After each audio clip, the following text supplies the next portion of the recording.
They may not be aware of the reason consciously, but there's always a reason. If someone tries to commit suicide, there's a reason.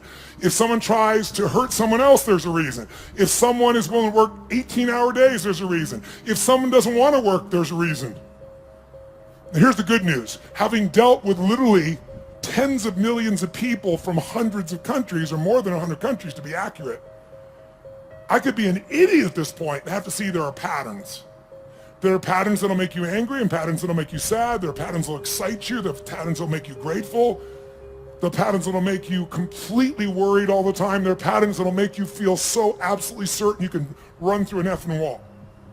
Once you know what the patterns are, you can get rid of the ones that don't work and adopt some of the ones that do more often. And that's a good part of what we're going to do the next few days to give you perspective. But the most important pattern to understand is why people do what they do. So as I told you, I've had a unique gift. I've had the chance to travel the world at this stage of life where literally the world is available to all of us in a few hours. But what I want you to understand is everybody has a reason for what they do, but the good news is there's only 6 reasons. There are lots of different stories, but I can tell you by experience being around the world, there's only 6 reasons. And those 6 reasons are called the 6 human needs.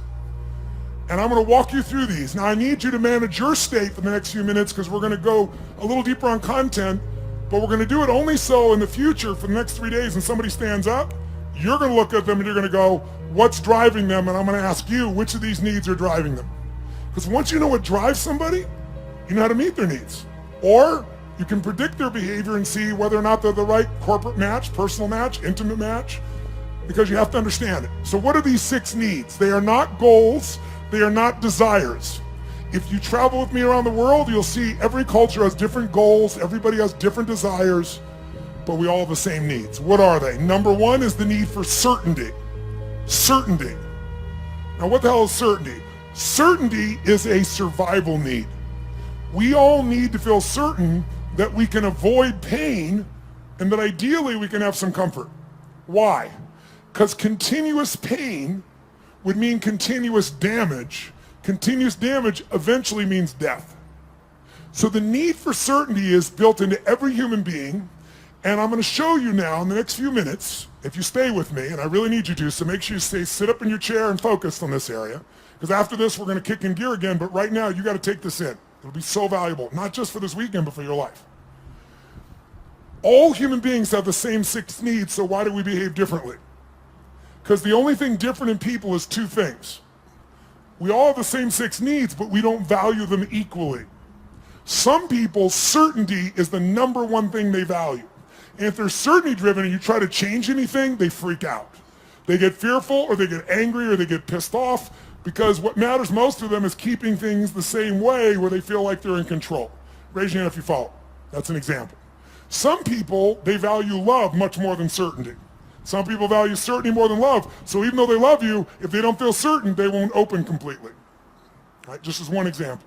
So the difference in people, we all have the same 6 needs. The difference is which of the top 2 you value most out of these 6. Because these top 2 determine your direction in life. And direction, if you keep moving in direction, it leads you to an ultimate destination or destiny. So we want to understand what your top 2 needs are. And same thing with other people. This weekend, when somebody stands up, often I'll say, what's driving him right now? And I want you to see, within a very short time, 8,000 people from 44 countries will all be saying the same thing. Because it'll be that obvious to you. You'll be a practical psychologist by the time we're done here. So now, if we know what these needs are, and a person values them differently, we also have to find out 2 people could have the same need, but they have a different belief about what it takes to be loved. Or a different need about what it takes to be certain. Some people to be certain need $10 billion. Some people to be certain just need to pray to God. Some people to be certain need to feel like they have 3 perfect children and they're there every day. Some people that feel certain because I've always figured it out. I don't know what's going to happen, but I know I'll figure it out because I always have. You can get certainty from your past. You get certainty from God. You get certainty by working out intensely. You get certainty by eating food. Too much food especially will put comfort in your body. If you overeat, all the blood goes in your stomach. You start breathing again. So we all need certainty. The only question is it number 1, 2, 3, 4, 5, or 6 on your list? And the second question is, what does your brain say has to happen to be certain? Some people have certainty that's impossible to meet. The young lady over here who was sitting in the chair before we intervened had a blueprint that's never going to be met. It literally would make her unhappy regularly. So we got to know what needs you're after and what's your blueprint. How many got a feeling at least when I'm explaining it right now? It makes some sense to you. Say I. Awesome. So the first need is certainty. How can we meet our need for certainty? We can do it in ways that are positive, neutral, or negative. I can get certainty in a heartbeat if all I want to do is get really pissed off and freaked out about something. When you get angry, do you get certain, yes or no? You better believe it. So some people get angry all the time because it's their way to get certainty in a life that's uncertain. It has all kinds of negative side effects, but it works in the moment. So listen to me now. Most people meet their needs in a way that works in the moment, but not long term. So they feel good for a short time, like a sugar high, and then they drop emotionally, and they got to do it again, whether it's food or smoking or drinking or whatever it is. So you can meet your needs in positive ways, neutral ways, or negative ways. So if I came along here and I said, what's your name, sir? Chase. Chase, I want to make a deal with you. How much do you weigh? 246. We're going to weigh you in 5 minutes. He says he weighs 246. If you're within that range, I'm fine. Here's my deal. I will give you, I'm going to put $50 million US cash tonight into an escrow account for you. They're going to weigh you. If you lose 50 pounds tomorrow morning by 8:30 a.m., you will receive that 50 million, otherwise they get it back. Can you do it? Yes or no? No? Sure you can. Take off a leg, take an arm, we can get your ass there. There's no question, Chase. Is the goal obtainable? Yes or no? Is it achievable? Is it obtainable? Yes or no? But it's not sustainable, and that's how most people meet their needs.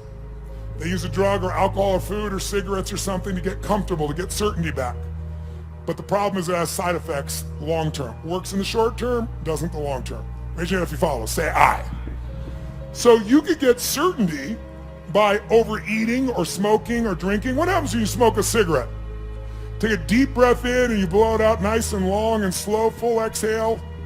When most of you are stressed, how many have noticed that you either stop breathing or you breathe really shallow? How many have noticed this in the past? So you smoke a cigarette, and in the moment, it meets your need for comfort and certainty. It's killing you, but it works short term.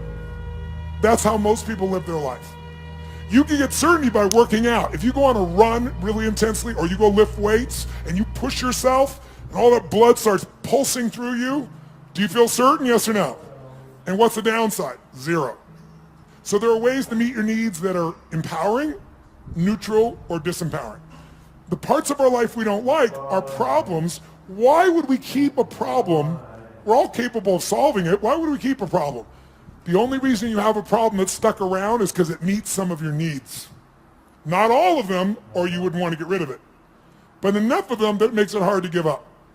It's kind of like, who's ever been in a relationship way too long? Let me see your show of hands. And how many knew it was wrong while you were there? Let me see your show of hands. So why the F did you stay there?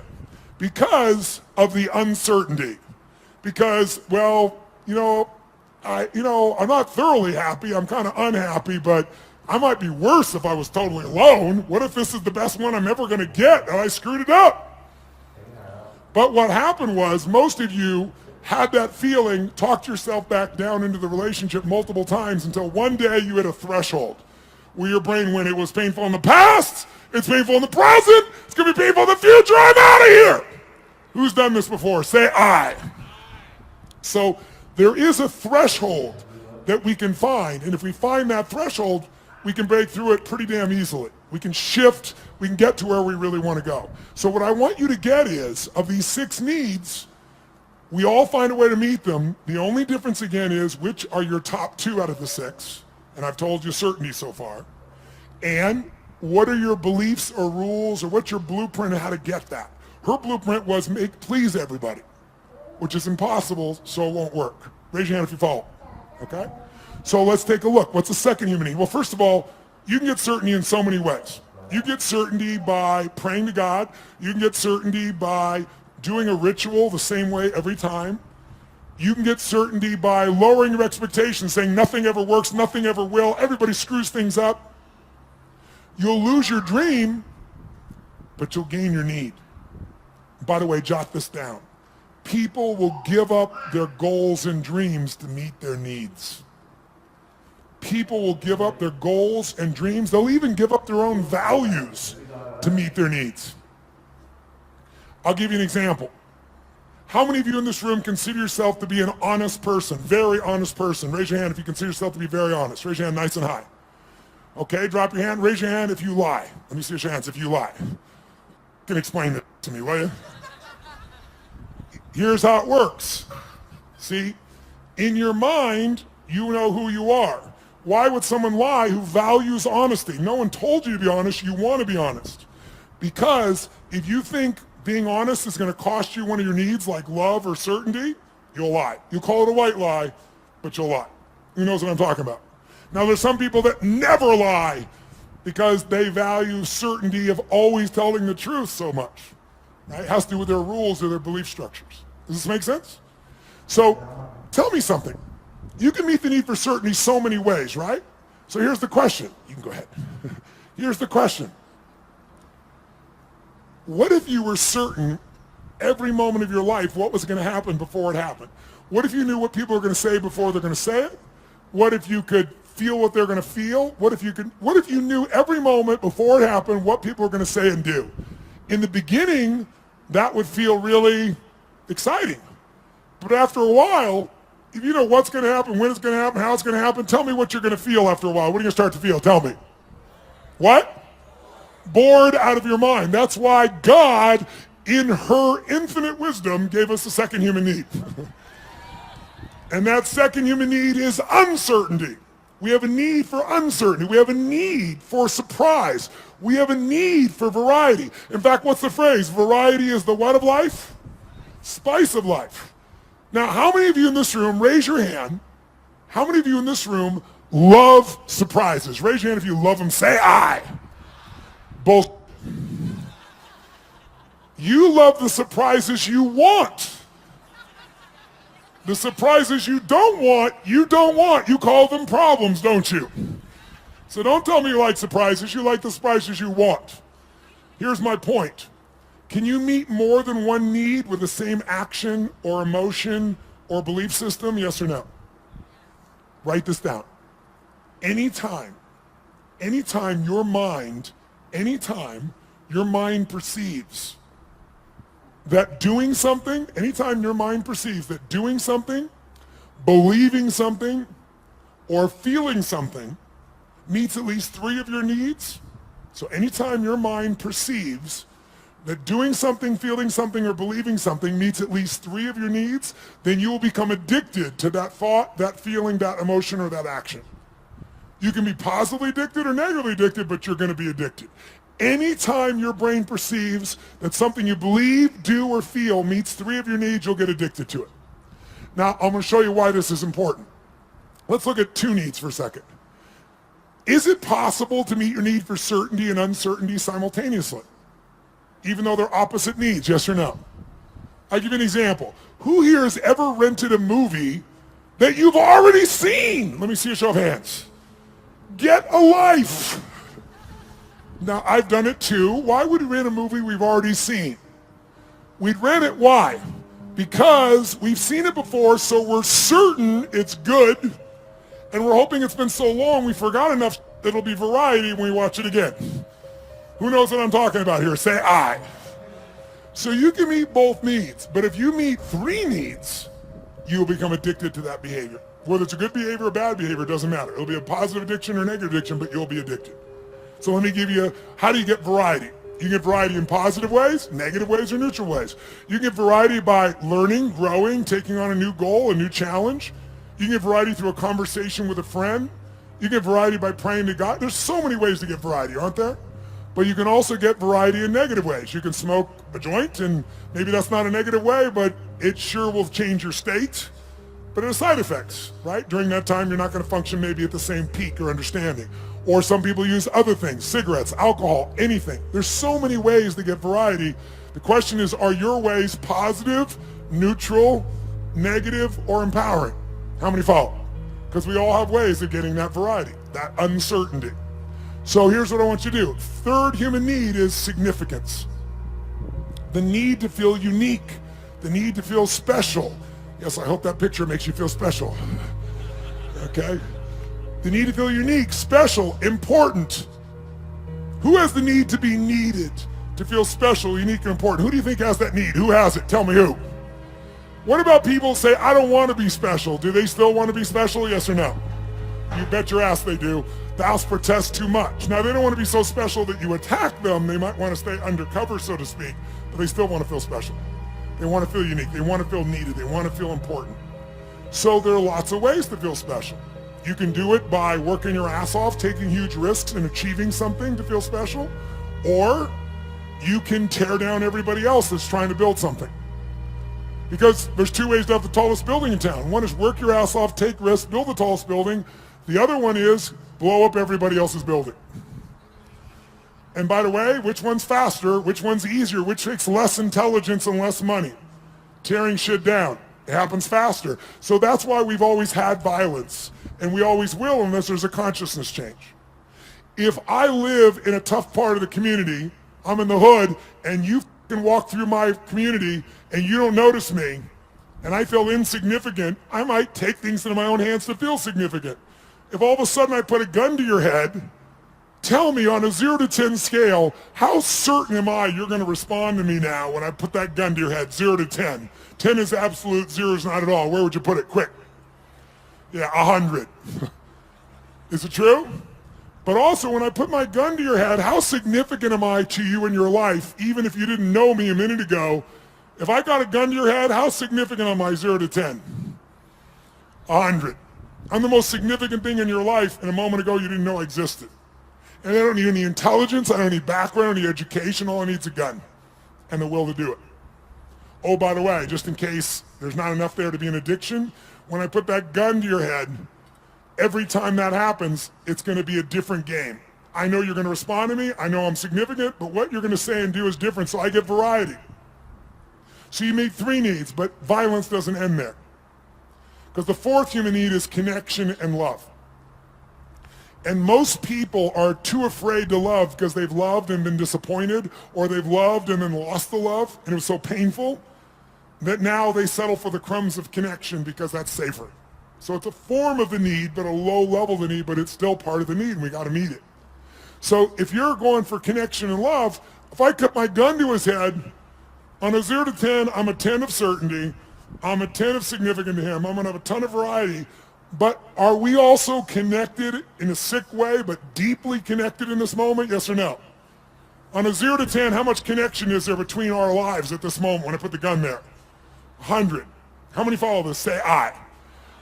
So violence meets 4 of the human needs, and that's why we've always had it. That's why ISIS exists. That's why people do the stupid things they do, is they do it to try to meet their needs. The biggest cause of violence, though, if you'll notice, is 95% of the time when it's a terrorist, it's a male. Why is that? Because in the human nervous system, if you're masculine, testosterone is probably large in you. Whether you're a man or woman, if you're more masculine, you got a lot of testosterone. Testosterone is about dominance. It's about significance. It's about domination. And the higher that is, the more they want it. If they look at their life and they're not dominating, and they get really frustrated, they'll do a final act. Men will die for significance. Women will die for love. Now, some men will die for love too, so you know. But biochemically, a female is wired to be able to nurture and to support human beings. We wouldn't exist if it wasn't for every woman in this room, because we all came through one and we wouldn't exist. There's no man that can make this happen. But the women have, and the reason is because they have that connecting power as their strength. Now, can any man become more love-driven? Yes. Can any woman be more significance-driven? Yes. But our biochemistry leads us that way, which is why a terrorist will come up and do what they're doing and kill someone, because all they give a shit about is domination, is that I'm significant. And they want certainty in a world where they feel uncertain. And they want variety in a life that is incredibly boring in the middle of the fucking desert where there's nothing. And no one's working, where you got 30% of the population unemployed. What am I going to do, work at McDonald's or go kill people? Kill people feels more exciting right now. How many follow what I'm talking about here? Say aye. Now, can you get significance in positive ways? Of course. You can be significantly more generous than anyone else, and that generosity gives you a sense of significance because you know you're really a giver. You're not trading, you're not exchanging, you really are giving. And it makes you feel full. It makes you feel significant because you know the truth. No matter what you tell people verbally, you know it's true inside. And no one can mess with that. You can get significance by the way you dress. You can have significance by having more tattoos and earrings in more locations than any of us want to know. But the bottom line is you can know more about box scores and sports to be significant. Everyone finds a way to be significant. Most people find a way to be significant by having a significant problem. Why? Because if I'm really successful, you might like me for a while, but after a while, most people get annoyed with someone who's always happy and successful. Easy for you! Who knows what I'm talking about here? Raise your hand, right? But if you got big-ass problems, who's going to be upset with you? You're not competing with them. So you have huge problems, you go, oh, I understand. But if you're doing really well, it's like easy for you. So most of us unconsciously learn to create big problems as a way to connect because it's the safest way to connect and not be rejected. Some of you do it like she does by trying to please everybody all the time. Thinking if I please you enough, then you'll come to me. You'll give me what I'm really wanting too, which is what she wants. But it doesn't work that way. It works sometimes, but not all the time and not even the majority of the time. How many follow here? Say I. So we have what needs so far? Number one is, nice and loud, number one is certainty. Certainty you can be comfortable. You can avoid pain. You can survive. You can be comfortable. Second human need is the need for uncertainty. Also need for variety or surprise. What's the third human need? The need to feel unique, to feel special, to feel important. Who has that need? Who has that need? Everyone. And the fourth need is the need for connection, and most people settle for connection because love is too scary, because they loved it was so wonderful and it went away and they don't want that pain anymore. So they want love, but they settle for connection. So if you can't get love or connection anywhere else, buy a dog. Don't get a cat, they're independent, get a dog. Is it true? You could be the dumbass owner, you can not even feed them, you can leave for 5 hours, you can leave for 5 minutes and it's like you've been gone for 6 months, they're so excited, right?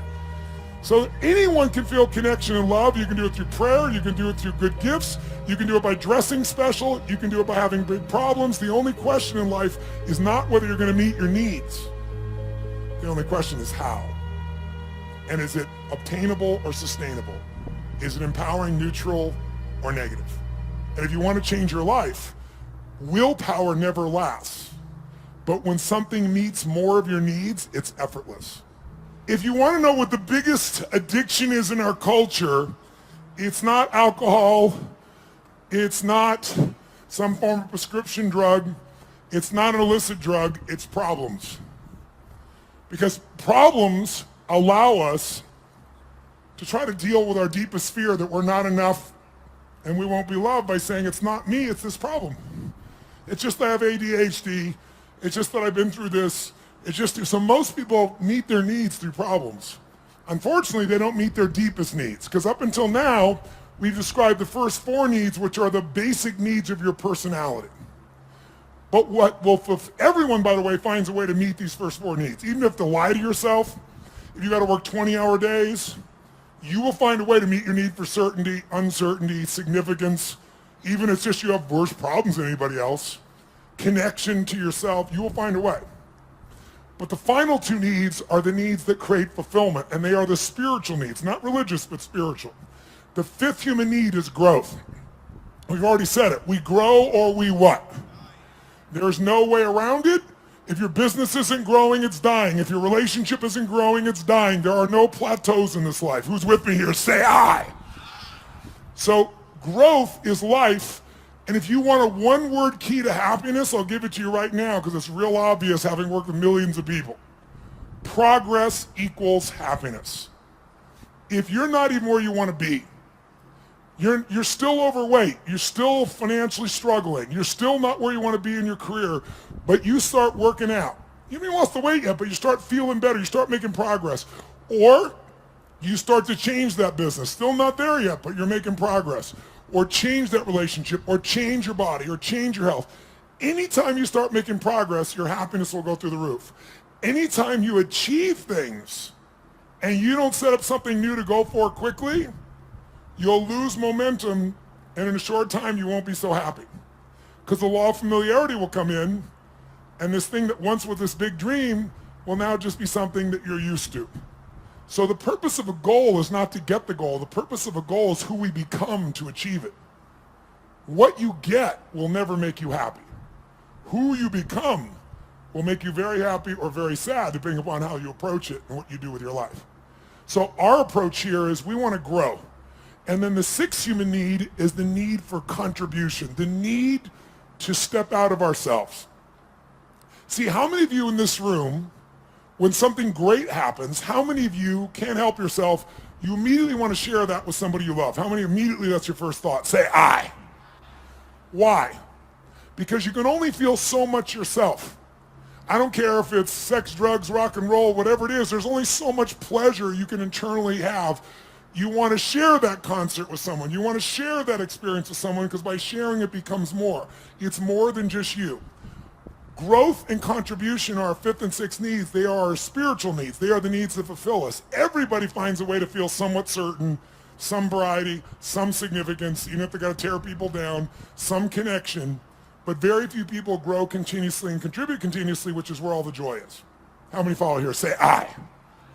So we're going to make a couple distinctions. But first of all, can you meet somebody and in a few minutes start to pick up which needs might be driving them most? Yes or no? Yes or no? Of course you can. In fact, I'll give you an example. I was flying, I don't know, this was probably 5, 6, 7 years ago. I was flying this small plane across the country, and I was being the pilot. And I landed in Kansas City. And I landed in Kansas.